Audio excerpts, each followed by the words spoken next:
Hello friends, welcome to தஸ்குரி channel. இன்னைக்கு வந்து நம்ம சேனல்ல என்ன வீடியோ பார்க்க போறோம்னா, இன்னைக்கு வந்து ஒரு மோட்டிவேஷனலா ஒரு வீடியோ தான் பார்க்க போறோம். ஸோ அதுக்கு முன்னாடி நீங்க இதுவரை நம்ம சேனலை சப்ஸ்கிரைப் பண்ணாம பார்த்துட்டு இருக்கீங்கன்னா, நம்ம சேனல் வீடியோஸ் பாருங்க. உங்களுக்கு பிடிச்சிருக்குது, யூஸ்ஃபுல்லா இருக்குன்னு ஃபீல் பண்ணீங்கன்னா, நம்ம சேனலுக்கு சப்ஸ்கிரைப் பண்ணி சப்போர்ட் பண்ணுங்க. இப்போ வாங்க வீடியோக்குள்ள போகலாம். நான் வந்து பார்த்தீங்கன்னா, ஒரு 7 ஹேபிட்ஸ் வந்துட்டு நான் எழுதி வச்சிருக்கேன். ஸோ வீடியோ வந்து ஆல்ரெடி நான் வந்து ரைட்டிங் பண்ணி வச்சுட்டேன். ஸோ அத தான் வந்துட்டு நான் இன்னைக்கு எக்ஸ்பிளைன் பண்ண போறேன். ஸோ உங்க லைஃப்ல வந்துட்டு லைஃப் சேஞ்சிங் ஹேபிட்ஸ் அப்படின்னு சொல்லிட்டு ஒரு 7 ஹேபிட்ஸ் வந்து நீங்க மாத்திக்கிட்டீங்க அப்படிங்கிறப்போ, உங்க லைஃப்ல வந்துட்டு ஒரு நல்ல சேஞ்ச் தெரியும். அத நீங்களே வந்துட்டு ஃபாலோ பண்ணும்போது, நீங்களே அத ஃபீல் பண்ணுவீங்க. எந்த அளவுக்கு நம்ம முன்னாடி இருந்தத விட இப்ப எவ்வளவுக்கு சேஞ்ச் ஆகியிருக்கோம் அப்படின்னு உங்களுக்கே தெரியும். ஸோ அத பத்தி தான் பார்க்க போறோம்.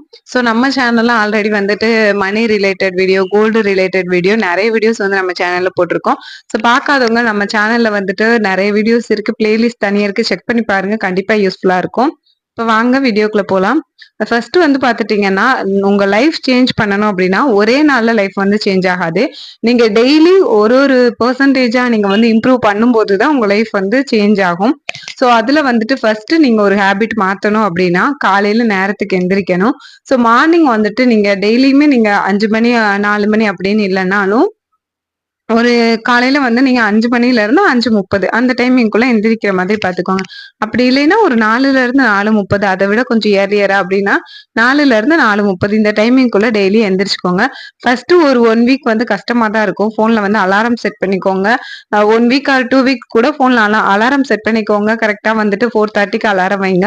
அந்த மாதிரி வைங்க. 4:30 ஆர் 4 o'clock இல்லைன்னா ஒரு 5:30 அந்த மாதிரி டைமிங்குள்ள அலாரம் செட் பண்ணிக்கோங்க. ஃபர்ஸ்ட் வந்துட்டு ஒரு 2 வீக்ஸ் எந்திரிக்கிறதுக்கு அலாரம் அடிச்சதும் எந்திரிக்க கஷ்டமா இருக்கும். அதுக்கப்புறம் நீங்க அதை ஒரு 14 நாள் கண்டினியூ பண்ணுனீங்க அப்படின்னா கரெக்டா நீங்க அதுக்கப்புறம் ரெகுலரா எந்திரிச்சிருவீங்க.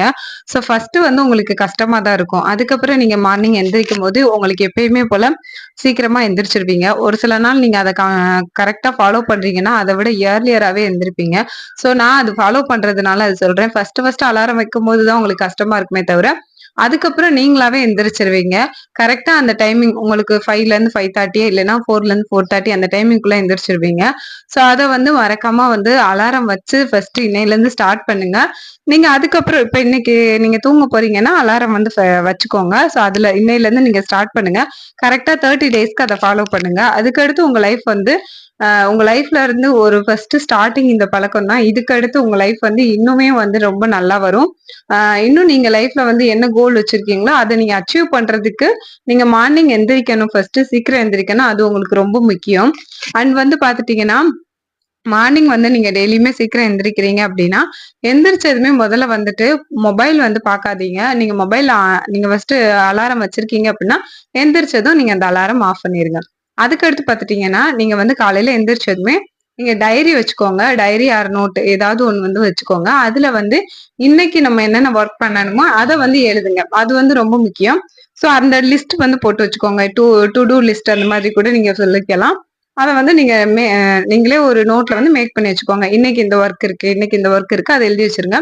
ஸோ அது காலைல எந்திரிச்சதுமே என்னென்ன இருக்கோ அதை ஒரு 5 மினிட்ஸ் அதை வந்து ரைட் பண்ணி வச்சுக்கோங்க. அதுக்கு அடுத்து வந்துட்டு ஒரு 20 மினிட்ஸ் ஃபர்ஸ்ட் அந்த ஒரு 20 மினிட்ஸ் நீங்க எடுத்துக்கோங்க. அதுல வந்துட்டு நீங்க மொபைல் பார்க்க கூடாது, மொபைல் யூஸ் பண்ணவே கூடாது அப்படின்னு முடிவு பண்ணிக்கோங்க.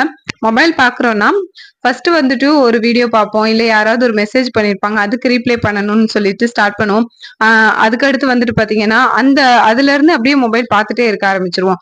ஸோ அதுக்கடுத்து ஒரு மொபைல்ல வந்து ஒரு மெசேஜ்க்கு ரீப்ளேயா இருக்கட்டும், இல்ல ஒரு ரீல்ஸ் ஏதாவது ஷேர் பண்ணிருப்பாங்க, அதை நீங்க பாக்குறதா இருக்கட்டும், இந்த மாதிரி போயிட்டே இருந்துச்சுன்னா உங்களுக்கு மொபைல் யூஸ் பண்ணீங்கன்னா அதுலயே டைம் போயிரும். அதனால மொபைல் எடுக்காதீங்க.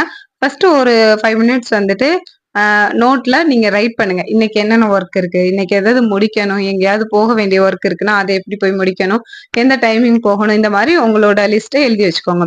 அண்ட் வந்துட்டு அதுக்கு அடுத்து ஒரு 5 மினிட்ஸ் வந்துட்டு சைலண்டா உட்காருங்க. ஒரு 5 மினிட்ஸ் உட்கார்ந்துருங்க. அதுக்கப்புறம் ஒரு 10 மினிட்ஸ் வந்துட்டு நீங்க வாக்கிங் போகலாம். இல்லைன்னா ஏதாவது புக்ஸை எடுத்து ரீட் பண்ணலாம். ஒரு 10 நிமிஷம் வந்து அது நமக்காக நம்ம கொடுக்குற மாதிரி காலையில இயர்லி மார்னிங்ல அது ரொம்ப முக்கியம். புக் அப்படின்னு சொல்லும்போது உங்களுக்கு வந்து ரிலேட்டடா நீங்க ஒரு விஷயம் படிச்சுக்கிட்டு இருக்கலாம். இல்ல நீங்க வந்துட்டு ஒரு விஷயம் கத்துக்கிட்டு இருக்கலாம். சோ அத பத்தின ஒரு சின்ன ஸ்டடி மாரி கூட இருக்கலாம். இல்ல ஒரு புக்ஸ் சும்மா நார்மலா நீங்க ரீட் பண்றதா இருக்கட்டும். அது இருக்கலாம். இல்லைன்னா நீங்க வந்து வாக்கிங் போகலாம். இந்த மாதிரி ஏதாவது ஒண்ணும் நீங்க ஒரு 10 நிமிஷம் வந்துட்டு நீங்க அதுக்கு எடுத்துக்கோங்க டைம். அதுக்கப்புறம் வந்துட்டு உங்களோட கோல் நீங்க என்ன கோல் வச்சிருக்கீங்களோ இந்த இயருக்குள்ள ஒரு கோல் இருக்கும். இல்ல மந்த்துக்குள்ள ஒரு கோல் வச்சிருப்பீங்க.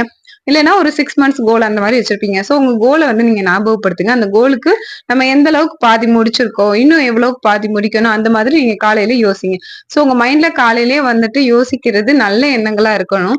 சோ திடீர்னு இப்ப மொபைல் எடுத்து ஸ்க்ரோல் பண்றீங்க. ஃபர்ஸ்ட் நீங்க பாக்குற ஒரு வீடியோஸ் வந்து ஒரு டிஃப்ரெண்டான ஒரு வீடியோவா இருக்கும். இல்ல ஒரு கஷ்டமான வீடியோவா இருக்குன்னா, நீங்க ஃபர்ஸ்ட் எத பாக்குறீங்களோ, அதுல இருந்து மைண்ட் அந்த தாக்கம் வந்து இருந்துரும். சோ அதுல இருந்தே உங்க மைண்ட் நீங்க ஃபர்ஸ்ட் மார்னிங் என்ன பாக்குறீங்களோ, அதுல இருந்து மைண்ட் இருக்கும்போது, அதுல இருந்து உங்களுக்கு அதுவே ஒரு தாக்கத்த உண்டாக்கும். அதனால நீங்க மொபைல்ல இருந்து எதையுமே பார்க்க வேணாம். எந்த ரீல்ஸ் அனுப்பியிருந்தாலும் எதுவுமே பார்க்க வேணாம். சோ உங்களோட கோல்ல என்னென்ன முடிச்சிருக்கீங்க, என்னென்ன பண்ணணும், இந்த மாதிரி ஒரு 5 மினிட்ஸ் நீங்க யோசிச்சு பாருங்க. அப்ப உங்களுக்கே தெரியும். எது எது முடிச்சிருக்கோம், இன்னும் எது முடிக்கல, இனி என்னது இன்னைக்கு பண்ண வேண்டியது இருக்கு. அப்ப உங்களுக்கே தெரியும். சோ அத அப்படியே நீங்களும் நோட்ல ரைட் பண்ணிட்டே வருவீங்க. அப்ப உங்களுக்கு அது கரெக்ட்டா வந்து என்னென்ன பண்ணணும்னு காலையிலேயே உங்களுக்கு அந்த லிஸ்ட் கிடைச்சிரும். அதுக்கு அடுத்து உங்க மைண்ட் வந்து பாத்தீங்கன்னா ஒரு 20 மினிட்ஸ் வந்து மைண்டே வந்து பீஸ்ஃபுல்லா வச்சுக்கோங்க. சோ வேற எந்த யோசனையுமே இருக்க வேணாம். உங்களோட கோல் இருக்கும். அதுக்கு அடுத்து நீங்க வாக்கிங் போங்க. சோ இதெல்லாம் வந்து பண்ணும்போது ஒரு 20 மினிட்ஸ் உங்களுக்குன்னு நீங்க எடுத்துக்கிற மாதிரி இருக்கும். அதுக்கு அடுத்து வந்துட்டு பாத்தீங்கன்னா உங்க லைஃப்ல வந்து ரொம்ப முக்கியமான ஒரு ஹேபிட், நீங்க வந்து லைஃப சேஞ்ச் பண்ணணும், லைஃப் நல்ல நிலைமைக்கு போகணும்னா இந்த ஒரு ஹேபிட் வந்து நீங்க ஃபர்ஸ்ட் ஸ்டாப் பண்ணுங்க. அது என்ன அப்படின்னா, மத்தவங்க கூட உங்கள வந்து கம்பேர் பண்ணி பார்க்காதீங்க. அது ரொம்ப முக்கியம். அது ஏன் அப்படின்னா, மத்தவங்களோட இன்கம் இருக்கும். சோ அத நீங்க பார்த்துட்டு வொரி பண்ணக்கூடாது. அவங்க அவ்ளோ வொர்க் பண்றாங்க. அவங்களுக்கு அவ்ளோ இன்கம் கிடைக்குது. சோ நம்ம ஏன் இன்னும் வொர்க் பண்ணல? நம்மளுக்கு ஏன் இவ்ளோ வொர்க் பண்ணி இவ்ளோ அமௌண்ட் கிடைக்கல அப்படின்னு சொல்லிட்டு அடுத்தவங்களோட நீங்க உங்கள கம்பேர் பண்ணும்போது, உங்களுக்கு இன்னும் அது வந்து ஃபீல் பண்ணி பண்ணி வந்து அது ஒரு டிப்ரஷன்ல தான் போகும். உங்கள நீங்க ஸ்ட்ரெஸ் ஆக்கிக்காதீங்க. சோ நீங்க என்ன வொர்க் பண்றீங்களோ, அதுல இருந்து இன்னும் என்ன இம்ப்ரூவ் பண்ணணும், நம்ம என்ன அதுக்கு அடுத்து கத்துக்கணும், இல்ல நம்ம எதை கம்ப்ளீட்டா கரெக்டா பண்ணல அதை கம்ப்ளீட் பண்ணணும். சோ மைண்ட வந்து அந்த மாதிரி வச்சுக்கோங்க. எப்பயுமே நம்மள வந்து நம்ம இன்னொருத்தவங்களோட கம்பேர் பண்ணக்கூடாது. இப்போ ஒருத்தவங்க ஒரு போஸ்ட் போட்டிருக்கலாம். மேபி அவங்க இன்ஸ்டாகிராம்ல போட்டிருக்கலாம், வாட்ஸ்அப்ல போட்டிருக்கலாம், ஒரு ஸ்டேட்டஸ் போட்டிருக்கலாம். சோ அதுல வந்துட்டு அவங்க வந்துட்டு ஒரு போஸ்ட்ல ஒரு டூர் போனது போட்டிருக்கலாம். அவங்க அத பார்த்துட்டு இவங்கெல்லாம் நம்ம போறாங்க, நம்மளால போக முடியல. இந்த மாதிரி வந்துட்டு உங்கள மத்தவங்க கூட கம்பேர் பண்ணிக்காதீங்க. அது வந்து ரொம்ப தப்பு. அந்த அந்த ஒரு விஷயம் வந்து பண்ணாதீங்க. அடுத்தவங்களோட கம்பேர் பண்ணி நம்மளே ஸ்ட்ரெஸ்ல ஆக்கிக்கிறது. சோ அவங்க போறாங்களா, நம்ம இந்த இடம் இந்த ஒர்க் இருக்கா, சோ இதை முடிக்கிறோம், நமக்கு டைம் கிடைக்கும்போது நம்ம போய்க்கலாம். பட் அவங்க போறாங்க, இந்த இந்த டைம்ல இவங்க போறாங்கன்ற ஒரு போஸ்ட பார்த்துட்டு நீங்க அத வந்து உங்களோட லைஃப்ல வந்து போட்டுக்கிட்டு ஸ்ட்ரெஸ் பண்ணிக்காதீங்க. அடுத்தவங்களோட சேலரி வச்சுட்டு அவங்களுக்கு இவ்வளவு இன்கம் இருக்குது, நம்மளுக்கு ஏன் இவ்வளவு இல்ல அப்படின்னு யோசிக்காதீங்க. அதுக்கு நம்ம என்ன பண்ணணும் நெக்ஸ்ட் அந்த மாதிரி மட்டும் யோசிங்க. நெக்ஸ்ட் வந்து பாத்துட்டீங்கன்னா உங்க பணத்தை வந்து எப்பயுமே நீங்க மதிக்க கத்துக்கோங்க. அது வந்து ரொம்ப முக்கியம். பணம் வந்து ஒரு ஒரு ஒர்க் பண்றோம், அதுல இருந்து பணம் வருதுன்னா அந்த பணத்தை வந்து ரொம்ப மதிங்க. அது வந்து ஒரு ரூபாயா இருந்தாலும் அதுக்கு ஒரு வேலை கொடுங்க. அது எப்படி அப்படின்னா, இப்ப நீங்க ₹1 காசா இருந்தா கூட அது வந்துட்டு அதுக்கான ஒரு மதிப்பு நீங்க கொடுக்கணும். அது என்ன அப்படின்னா, உங்களுக்கு சேலரி வருது அப்படின்னு வச்சுக்கோங்க. நீங்க ஒரு ஒர்க் பண்றீங்க, அது சின்ன ஒர்க்கா இருந்தாலும் சரி, நீங்க ஒரு ஸ்மால் பிசினஸ் பண்ணாலும் சரி, இல்ல மந்த்லி சேலரிக்கு நீங்க ஒரு இடத்துக்கு ஒர்க் பண்றீங்க, இல்ல பார்ட் டைம் ஒர்க் பண்றீங்கனாலும் பரவாயில்ல, இல்ல டே டு டே லைஃப்ல வந்துட்டு சின்னதா வந்துட்டு ஒரு ப்ராடக்ட் சேல் பண்றதா கூட இருக்கட்டும். அதுல இருந்து உங்களுக்கு ஒரு அமௌண்ட் வருதுன்னா, உங்களுக்கு ஒரு சேலரின்னு ஒரு அமௌண்ட் வரும்போது ஃபர்ஸ்ட் வந்துட்டு அதுல சேவிங்ஸ் அப்படின்னு ஒண்ணு வந்து நீங்க பண்ணுங்க. சோ சின்ன அமௌண்ட்டா டெய்லி குட்டி குட்டியா ஒரு அமௌண்ட் சேவிங்ஸ் பண்ணுங்க. சேவிங்ஸ் வந்து நிறைய அமௌண்ட் பண்றது மட்டும் சேவிங்ஸ் கிடையாது. டெய்லி உங்களால முடிஞ்ச அளவுக்கு சின்னதா ஒரு ₹5 காயின் டெய்லி போட்டு வைக்கலாம். இல்ல ₹2 காயின் தான் எனக்கு அன்னைக்கு போட முடிஞ்சா ஓகே, நீங்க போட்டு வைக்கலாம். இப்ப ஈவினிங் வந்து ஒர்க் போயிட்டு வரீங்க, பஸ்க்கு போயிட்டு வரீங்கன்னா நீங்க வந்து சில்லறை கிடைக்குதா, சோ அந்த காயின்ஸ் போட்டு வைக்கலாம். சோ டெய்லி கொஞ்சம் கொஞ்சமா நீங்க போட்டு வச்சாதான் அது உங்களுக்கு ஒரு மாசம் ஃபுல்லா நீங்க டெய்லி கொஞ்சம் கொஞ்சம் அமௌண்ட் போடுறீங்கன்னா, அது ஒரு மாசத்துக்குள்ள உங்களுக்கு ஒரு அமௌண்ட் பே பண்றதுக்கு அது ஹெல்ப்ஃபுல்லா இருக்கும். சோ உங்களுக்கு வந்துட்டு இப்ப எடுத்தோனே பெரிய பணம் போட்டு சேவ் பண்ணணும் அப்படின்னு இல்லாம, நீங்க வந்துட்டு வர்ற சேலரில இருந்து கொஞ்சம் கொஞ்சமா அமௌண்ட் இருந்தாலும் அத வந்து ஒண்ணு சேவிங்ஸ் பண்ணுங்க, இன்னொன்னு வந்து முதலீடு பண்ணுங்க. சோ ஏதோ ஒண்ணு பண்ணிக்கிட்டு இருக்கீங்கன்னு வைங்களேன். இப்போ ஒரு கோல்டு ஷீட் போட்டுட்டு இருக்கீங்கன்னா அதுக்கு மந்த்லி கட்டுங்க. சோ ஃபர்ஸ்ட் ஒரு சேலரி வந்ததுமே ஃபர்ஸ்ட் சேவிங்ஸ்க்குன்னு எடுத்து வைங்க. அப்புறம் இன்வெஸ்ட்மெண்ட் எது பண்ணிட்டு இருக்கீங்க அது கட்டிங்க. இந்த மாதிரி பண்ணுங்க. அதே மாதிரி உங்களுக்கு தேவையான செலவு நீங்க ஒரு ஒரு பொருள் வாங்கணும்னா கூட அது வாண்டா நீடான்னு பாருங்க. உங்களுக்கு நீடு அது உங்களுக்கு கண்டிப்பா தேவையான பொருளா இருந்தா மட்டும் அதுகளுக்குன்னு சொல்லிட்டு நீங்க செலவு பண்ணுங்க. வாண்ட்டு இது எனக்கு நான் ஆசைப்படுறேன் வாங்கணும்னு நினைக்கிறேன் அப்படின்னா நீங்க அந்த பொருளுக்கு வந்து உடனே அமௌண்ட் கொடுத்து அந்த பொருள் பை பண்ணாதீங்க. அது வாங்கணும்னா உங்களுக்கு அது வாண்ட்டு தான் தேவை, இப்போதைக்கு அது தேவையில்லை, மேபி தேவைப்படலாம், ஃபியூச்சர்ல நான் வாங்கணும்னு நினைக்கிறீங்கன்னா அந்த பொருளை வந்துட்டு நீங்க அப்பவே செலவு பண்ணி வாங்காதீங்க. அதுக்கு ஒரு டைம் கொடுங்க. அதுக்கப்புறமும் அது உங்களுக்கு நீடு இருக்கு, அந்த பொருள் தேவை இருக்கு அப்படின்னா மட்டும் நீங்க அதுக்கு வந்து அமௌண்ட் சேவ் பண்ணி வச்சு வாங்குங்க. எந்த பொருளா இருந்தாலுமே மோஸ்ட்லி இஎம்ஐல வாங்குறதை விட நீங்க அந்த பொருளுக்கு அமௌண்ட் சேவ் பண்ணி வாங்குறது இன்னும் பெட்டரா இருக்கும். உங்க பணம் வந்து நீங்க வருது, அதை நீங்க சம்பாதிக்கிறீங்க அப்படிங்கிறத விட அந்த வர்ற பணத்தை நீங்க எப்படி அதை மேனேஜ் பண்றீங்க அதுதான் ரொம்ப முக்கியம். அதுல எந்த அளவுக்கு நீங்க சேவிங்ஸ் பண்ணிருக்கீங்க, அதை எந்த அளவுக்கு முதலீடு பண்றீங்க, அதை எப்படி பிரிச்சு பிரிச்சு செலவு பண்றீங்க, தேவையான செலவு தேவையில்லாத செலவா என்னன்னு பார்த்து பண்றீங்க. சோ ஒரு பணம் வருதுன்னா அது எந்த அளவுக்கு அதை மதிச்சு மேனேஜ் பண்றீங்களோ அது ரொம்ப முக்கியம். அண்ட் நெக்ஸ்ட் வந்து பாத்துட்டீங்கன்னா இன்னொரு ஹேபிட்ஸ் அப்படின்னு சொன்னா உங்க உடம்ப நீங்க கவனிச்சுக்கோங்க. அது ரொம்ப முக்கியம். நம்ம வெற்றி பெறணும்னு நினைக்கிறோம், நம்ம லைஃப்ல கோல் அச்சீவ் பண்ணணும்னு நினைக்கிறோம்னா உடம்ப நம்ம கவனிக்காம எதுவுமே பண்ண முடியாது. நம்ம உடம்ப நம்ம கவனிச்சாதான் நம்மளோட கோல் நம்ம அச்சீவ் பண்ண முடியும். அது ரொம்ப முக்கியம். அது ஏன் அப்படி சொல்றேன்னா நமக்குன்னு நம்ம உடம்ப நம்ம தான் கவனிக்கணும், நம்ம தான் பாத்துக்கணும். சோ அப்படி இருக்கும்போது உங்களுக்குன்னு ஒரு சில ஹேபிட்ஸ் வந்து இருக்கும். அதுல வந்து நிறைய தண்ணி குடிக்காம இருக்கலாம், தண்ணியே ஒரு நாளைக்கு கம்மியா குடிக்கிறதா இருக்கலாம். அந்த மாதிரி சின்ன சின்ன பழக்கத்தை நீங்க மாத்திக்கோங்க. சோ தண்ணி வந்து நல்ல தண்ணி நிறைய தண்ணி குடிங்க, உங்க ஸ்கின் நல்லா க்ளோவா இருக்கும். நிறைய வந்துட்டு நல்ல சத்தான சாப்பாடு எடுத்துக்கோங்க. அது உங்களுக்கு வந்துட்டு இன்னுமே உங்க ஹெல்த்தை பூஸ்ட் அப் பண்ணி கொடுக்கும். சோ உங்க ஹெல்த், ஸ்கின், ஹேர் எல்லாமே க்ளோ ஆகும்போது உங்களுக்கே உள்ள இருந்து ஒரு செல்ஃப் கான்பிடன்ஸ் வரும். சோ அது வந்துருச்சு அப்படின்னாலே அதுக்கடுத்து நீங்க ஒவ்வொன்றும் பண்ணும்போது ஒரு ஒரு விஷயமும் உங்களுக்கே அதுல சேஞ்ச் தெரியும். நான் இது பண்ணியிருக்கோம், இந்த அளவுக்கு நம்ம அச்சீவ் பண்ணியிருக்கோம், அப்ப அந்த சேஞ்சும் தெரியும்.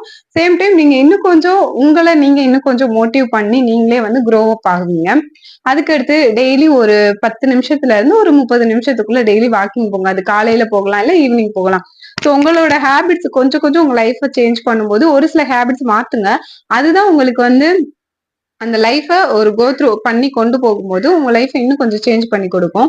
அதுக்கடுத்து பாத்துட்டீங்கன்னா நல்ல ஃபுட் எடுத்துக்கோங்க, ஹெல்த்தி ஃபுட் எடுத்துக்கோங்க, நல்லா தூங்குங்க. ஸோ ஸ்லீப்பிங் வந்து ரொம்ப முக்கியம். நல்லா தூங்குங்க. நைட்டு வந்துட்டு சீக்கிரமா தூங்குங்க, காலையில சீக்கிரமா எந்திரிங்க. நைட் வந்துட்டு ரொம்ப லேட் நைட்டா தூங்கிட்டு மார்னிங் சீக்கிரம் எந்திரிக்கிறீங்க அப்படின்னா அந்த மாதிரி இருக்குன்னா கொஞ்சம் முடிஞ்ச அளவுக்கு நைட்டு சீக்கிரம் தூங்குறதுக்கு ஸ்டார்ட் பண்ணுங்க. நைட்டு ஒரு 10 மணி அவ்வளவுதான், 10ல இருந்து 11 இந்த டைமிங்குள்ளேயாவது தூங்கிருங்க. நீங்க தூங்கிட்டீங்கன்னா மார்னிங் நீங்க 4ல இருந்து 5 மணி இந்த டைமிங்குள்ள எந்திரிக்கிற மாதிரி பாத்துக்கோங்க. அதுக்கு அடுத்து வந்துட்டு பாத்தீங்கன்னா நான் சிக்ஸ்தா ஒரு பாயிண்ட் சொல்லணும் அப்படின்னா டெய்லி வந்துட்டு ஒரு நியூ திங்ஸ் நீங்க வந்து ஒண்ணு லேர்ன் பண்ணிக்கோங்க. நீங்க எப்படின்னா ஒரு 10 மினிட்ஸ் வந்துட்டு ஒரு புக்ஸ் படிக்கிறதா இருக்கலாம், இல்லைன்னா ஒரு 10 மினிட்ஸ்ல ஒரு போட்காஸ்ட் பாக்குறதா இருக்கலாம், இல்லைன்னா ஒரு ஸ்கில் லேர்ன் பண்ணிக்கலாம், ஒரு ஃபினான்சியல் டிப்ஸ் ஒண்ணு லேர்ன் பண்ணலாம். இதாவது ஒண்ணு ஒரு நாளும் நீங்க லேர்ன் பண்ணிக்கிட்டே இருக்கணும். ஒரு நாள் லேர்ன் பண்றோம், நான் ஒரு நாள் கத்துக்கிட்டேன் அதுவே எனக்கு எனாஃப் அப்படின்னா கிடையாது. ஒரு நாளும் ஒரு டிப்ஸ் நீங்க வந்து தெரிஞ்சுக்கோங்க, ஒரு விஷயம் வந்து கத்துக்கோங்க. இப்ப நீங்க ஒரு கிளாஸ் போயிட்டு இருக்கீங்கன்னா அதுல இருந்து ஒண்ணு கத்துக்கிட்டு இருப்பீங்க, அதை பண்ணுவீங்க. அதுக்கு அடுத்த நாள் இன்னொன்னு பண்ணுவீங்க, கத்துக்குவீங்க. ஒரு கிளாஸ்ல ஒவ்வொன்னாதான் சொல்லி கொடுத்துட்டு இருப்பாங்க. அப்ப ஒரு நாள் ஒன்னொன்னு கத்துக்கிறீங்கன்னா அதை வந்து நீங்க பிராக்டிக்கலா பண்ணி பாருங்க. அப்பதான் அது வந்து உங்களுக்கு எந்த அளவுக்கு ஒர்க் ஆகுது, நம்மளால எந்த அளவுக்கு அதை பண்ண முடியும்னு தெரியும். அதே மாதிரி ஒரு ஸ்கில்லோ ஒரு புது விஷயம் டெய்லி ஒண்ணு கத்துக்கோங்க. உங்களுக்கு தெரியாதது இப்ப இங்கிலீஷ் பேசணும்னு இருக்கு அப்படின்னா கொஞ்சம் கொஞ்சமா வீடியோஸ் பாருங்க, பார்த்து நீங்க பேச ஆரம்பிங்க. ஃபர்ஸ்ட் இங்கிலீஷ் இருக்குன்னா நீங்க ரீட் பண்ணுங்க, இங்கிலீஷ் சாங்ஸ் கேளுங்க, இங்கிலீஷ்ல ஸ்பீச் சின்ன சின்ன வேர்ட்ஸா கேட்டு எழுதி வைங்க. அப்படி வந்து ஸ்டார்ட் பண்ணுங்க. இப்ப இங்கிலீஷ் பேசணும் அப்படின்னு நினைக்கிறீங்கன்னா அந்த மாதிரி ஸ்டார்ட் பண்ணுங்க. இப்ப நீங்க ஒரு கிளாஸ் போறீங்க, இப்போ டெய்லரிங் கிளாஸ் போறீங்கன்னா ஃபர்ஸ்ட் டே கிளாஸ்ல எல்லாமே சொல்லி கொடுக்குறாங்க. ஆஃப்டர் நீங்க ஸ்டிச்சிங் பண்ண ஸ்டார்ட் பண்ணிட்டீங்கன்னா அது எந்த அளவுக்கு பண்ணிருக்கீங்கன்னு சொல்றத நீங்களே ஒரு மெட்டீரியல் தனியை எடுத்து நீங்க அதுக்கு அடுத்து எந்த அளவுக்கு உங்களுக்கு ஸ்டிச்சிங் வருது, எந்த அளவுக்கு மிஸ்டேக் இல்லாம நம்மளால பண்ண முடியுது அப்படின்னு சொல்லிட்டு பண்ணி பாருங்க. அப்பதான் தெரியும் நம்ம சின்ன சின்ன மிஸ்டேக் விட்டுருக்கோம். அப்ப அதுல இருந்து ஒரு புது விஷயம் நீங்க கத்துக்குவீங்க. அது எல்லா விஷயத்திலயுமே அப்படிதான். ஃபர்ஸ்ட் நீங்க ஒண்ணு பண்ணும்போதுதான் எந்த அளவுக்கு மிஸ்டேக் பண்ணிருக்கீங்கன்னு தெரியும். அப்ப நீங்களே உங்களை திருத்திக்கும் போது ஒரு விஷயம் நீங்க கத்துக்குவீங்க புதுசா ஒண்ணு. கரெக்டா? அதுக்கு அடுத்து வந்து பாத்தீங்கன்னா இப்போ நான் வந்துட்டு ஒரே நாள்ல நான் எல்லாமே கத்துக்குவேன் அப்படின்னா கிடையாது. ஒரு ஒரு நாள் ஒரு ஒரு பெர்சன்டேஜ் கத்துக்கோங்க. உங்களோட விஷயங்கள் புதுசு புதுசா ஒண்ணு கத்துக்கிறீங்கன்னா, ஒரு ஒரு நாள் ஒரு பெர்சன்டேஜாவது ஒரு நாளைக்கு கத்துக்கோங்க. அப்பதான் நீங்க வந்து ஒரு 1 இயர்க்குள்ள உங்க லைஃப் நல்ல ஒரு சேஞ்ச் இருக்கும். இப்ப நான் சொல்ற இந்த ஹேபிட்ஸ் எல்லாம் நீங்க மாத்திக்கிறீங்க அப்படின்னா, ஒரு 30 நாள் நீங்க இத ஃபாலோ பண்ணுங்க. மார்னிங் எந்திரிக்கிறது, நோட் பண்ணுங்க. என்னென்ன பண்ணணுங்கிறத நோட் பண்ணுங்க. அண்ட் அமௌண்ட் வந்து சேவ் பண்ணுங்க.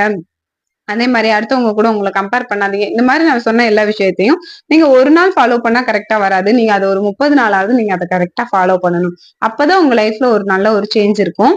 அதுக்கு அடுத்து பாத்துட்டீங்கன்னா, லாஸ்ட் பாயிண்ட் ஒரு ஒரு நாள நீங்க முடிக்கிறீங்க அப்படின்னா, அந்த நாள வந்து ஒரு நன்றி உணர்வோட முடிங்க. எப்படின்னா, நீங்க தூங்க போறதுக்கு முன்னாடி இன்னைக்கு காலையில இருந்து நடந்த ஒரு 3 விஷயம் நல்ல விஷயத்த யோசிச்சு பாருங்க. சோ அப்ப தூங்க போறதுக்கு முன்னாடி நீங்க அதுக்காக நன்றி சொல்லுங்க. சோ இதெல்லாம் நல்லது நடந்திருக்கு அப்படின்னு சொல்லிட்டு யோசிக்கும்போது, அப்போ உங்க மனசு வந்து இன்னும் கொஞ்சம் ஏதாவது ஸ்ட்ரெஸ் இருந்துச்சுன்னா அது ரிலீஃப் ஆகும். சோ காலையில இருந்து நம்மளுக்கு நடந்த 3 நல்ல விஷயம் மட்டும் நினைங்க. வேற நீங்க வந்துட்டு பேடான எந்த எக்ஸ்பீரியன்ஸ் ஆனது எதையுமே நீங்க யோசிக்காதீங்க. நல்ல விஷயம் ஒரு 3 விஷயத்த வந்து நீங்க யோசிச்சு பார்த்துட்டு, அந்த நல்ல விஷயம் அன்னைக்கு நடந்ததுக்காக பர்ட்டிகுலரா ஒரு 3 விஷயம் நடந்திருக்கலாம். 2 விஷயம் மேபி உங்களுக்கு ஒரு 5 விஷயம் ஏதாவது ஒண்ணு நல்லது நடந்திருக்கலாம். அட்லீஸ்ட் ஒரு நாளைக்கு ஏதாச்சும் ஒண்ணாவது நல்லது நடந்திருக்கும். அப்ப அத நீங்க தூங்குறதுக்கு முன்னாடி யோசிச்சு பாருங்க. யோசிச்சு பார்த்துட்டு அந்த ஒரு நல்ல விஷயத்துக்காக நீங்க நன்றி சொல்லுங்க. சோ நன்றி சொல்லும்போது நன்றி சொல்லிட்டு நீங்க அந்த நாள நீங்க தூங்குங்க. சோ அந்த நாள் வந்து நல்லபடியா முடிஞ்சிருக்கு அப்படின்னு சொல்லிட்டு நீங்க நிம்மதியா தூங்குவீங்க. அப்போ உங்களுக்கு வந்து அந்த ஸ்ட்ரெஸ் லெவல் குறையும். டிப்ரஷன் லெவல் குறையும். நீங்க உங்கள ஸ்ட்ரெஸ் பண்ணாம டிப்ரஷனுக்குள்ள போக விடாம வச்சுக்கணும்னா, உங்களோட ஃபுட் கரெக்ட்டா உங்களோட கரெக்ட்டான ஃபுட் இருக்கணும். நல்லா தண்ணி குடிக்கணும். நல்லா சாப்பிடணும். நல்லா வொர்க் பண்ணணும். எந்த அளவுக்கு உங்களால அந்த ஒரு ஒர்க் பண்ண முடியுதோ, அந்த ஒர்க்ல வந்து எந்த அளவுக்கு கான்சன்ட்ரேட் பண்ண முடியுமோ, கான்சன்ட்ரேட் பண்ணி அந்த ஒர்க்க பண்ணீங்கனாலே, மத்த தேவையில்லாத ப்ராப்ளம் பத்தி நம்ம யோசிக்க மாட்டோம். சோ அந்த மாரி தேவையில்லாம யோசிச்சு, யோசிச்சு நம்மளே டிப்ரஷன்ல போறதுக்கு பதிலா, நம்ம ஒரு ஒர்க்னா அதுல எந்த அளவுக்கு ஈடுபாடோட செய்ய முடியுமோ, அந்த அளவுக்கு நீங்க ஈடுபாடோட செஞ்சீங்கனாலே, நீங்க இன்னுமே உங்க லைஃப்ல வந்துட்டு ஃப்ரீயா, பீஸ்ஃபுல்லா இருக்கும் உங்க மைண்டு. அதே மாதிரி இப்ப நீங்க வந்துட்டு இப்ப வெற்றி அப்படிங்கிறது வந்து ஒரே நாள்ல கிடைக்காது. நீங்க ஒவ்வொரு நாளும் செய்ற சின்ன சின்ன நல்ல பழக்கங்கள் எல்லாத்தையுமே கடைபிடிச்சு நீங்க கொண்டு போனீங்கன்னா, அதுதான் வந்து உங்களுக்கு லைஃப்ல ஒரு பெரிய வெற்றியா இருக்கும். சோ நீங்களும் இந்த இந்த மாதிரி வந்துட்டு உங்க லைஃப மாத்த போறீங்க. லைஃப சேஞ்ச் பண்ணணும்னு நினைக்கிறீங்கன்னா, ஒரு 30 நாளைக்கு இந்த மாரி நீங்க ஃபாலோ பண்ணுங்க. நீங்க யாராவது இத ஃபாலோ பண்ணணும்னு நினைக்கிறீங்கன்னா, எனக்கு கமெண்ட்ல வந்துட்டு டைப் பண்ணுங்க. சோ 30 டேஸ் வந்து நீங்க அத கன்டின்யூ பண்ணுங்க. சோ கமெண்ட்ல வந்து எனக்கு சொல்லுங்க. இல்லன்னா உங்களுக்கு இதுல 7 விஷயத்துல எந்த விஷயம் புடிச்சிருக்கு அப்படின்னாலும் கமெண்ட் பண்ணுங்க. இல்ல நான் இனிமே ஸ்டார்ட் பண்ண போறேன் அப்படின்னாலும் நீங்க இந்த கமெண்ட்ல சொல்லுங்க. அண்ட் நெக்ஸ்ட் வந்துட்டு ஒரு நல்ல டாபிக்ல வந்துட்டு உங்கள அகைன் மீட் பண்றேன். Thank you friends. பாய்.